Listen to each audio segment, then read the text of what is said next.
In this session, we are going to discuss about lines and angles. This is our chapter 5. Before we start, let us first understand that what is a line and how the angles are formed. And before knowing the definition of line or angle, just think about any figure or any object if you have drawn or you see around you.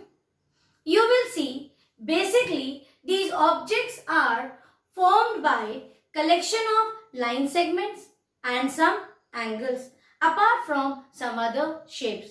Just take example of this hut which I have drawn. How I have drawn this hut?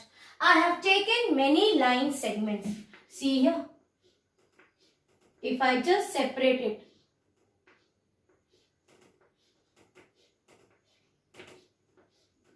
count the number of line segments used to make this hut. 1, 2, 3, 4, 5, 6, 7, 8, 9, 10, 11. Apart from that, we have 3 more. Okay. So, if we talk about angles, check. This is your angle. Then the question arises, what is this line? Here see, if we talk about this thing and here, is there any difference? Yes. When you draw, it shows that road is endless going to that side. That means here, if we talk about the top part of this hut, here it is fixed. The size of this line is fixed. But here it is moving endlessly towards one direction from this point. That means when we talk about line, we have many different types of line. First is your line segment. Let me rub and explain you.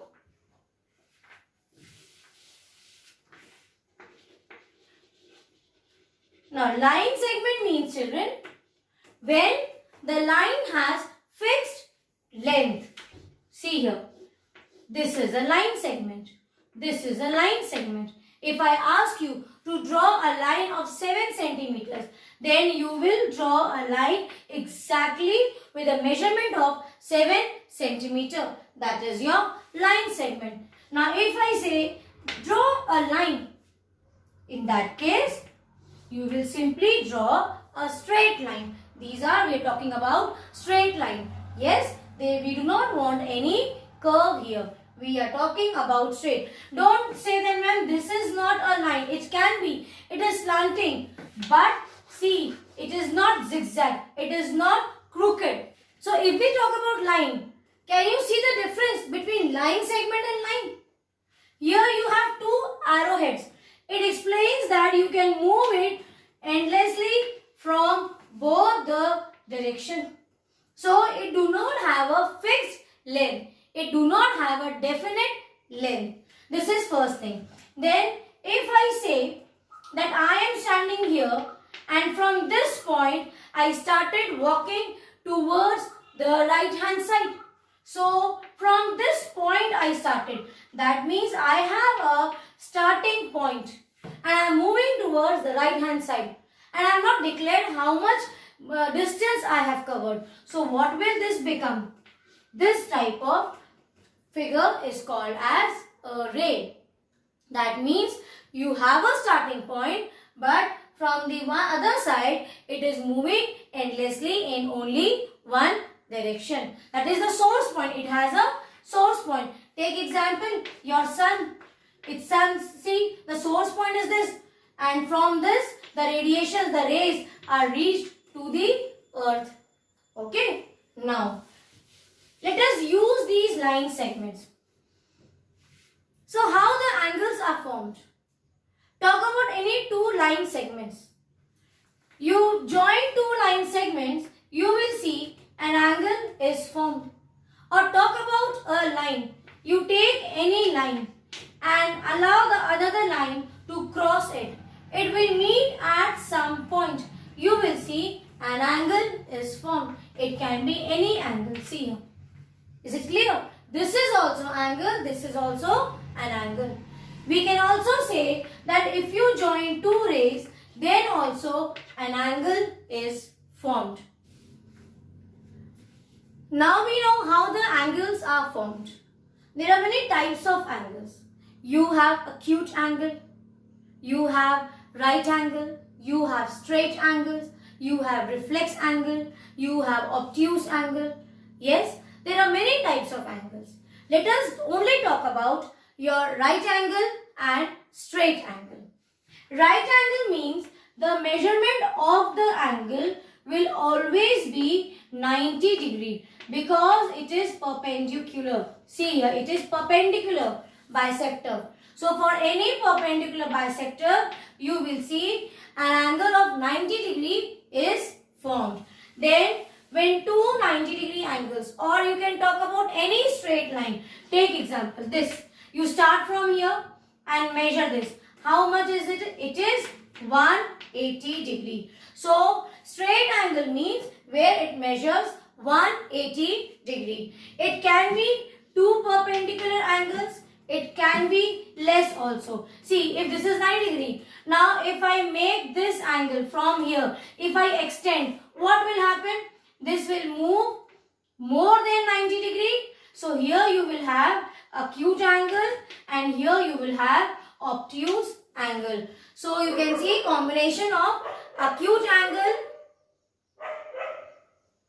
So here you see that with the help of acute angle and obtuse angle, you have got a straight angle. Apart from this, we have two more types of angles. One is complementary angle and the other is supplementary angle. Complementary angle means when the sum of measures of angle is 90 degree. Take for example, suppose this is your 40 degrees and this is your 50 degrees. How many angles you have here? We have two angles.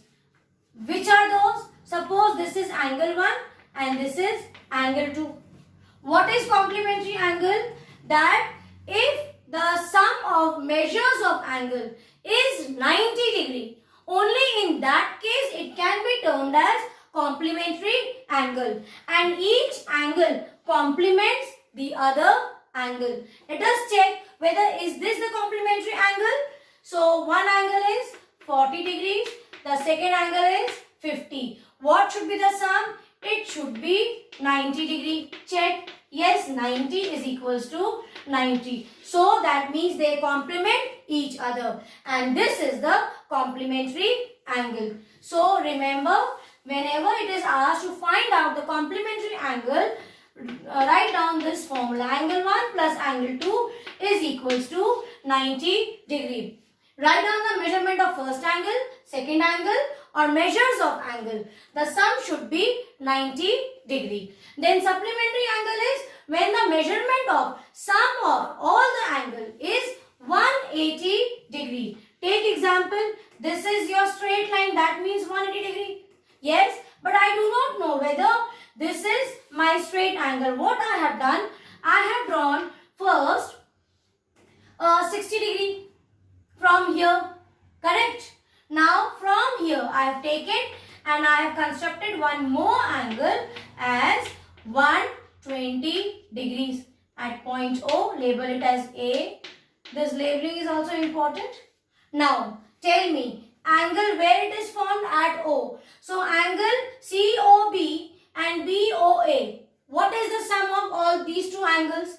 So it will be angle 1, take it for example, this is angle 1, 120 plus 60. So we get 180 degrees. So this is the supplementary angle. So you can have combination of any measurement of angle.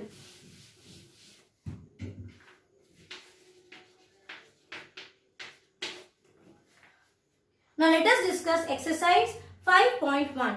The first question is, find the complement of each of the following angles. That means, see the first figure.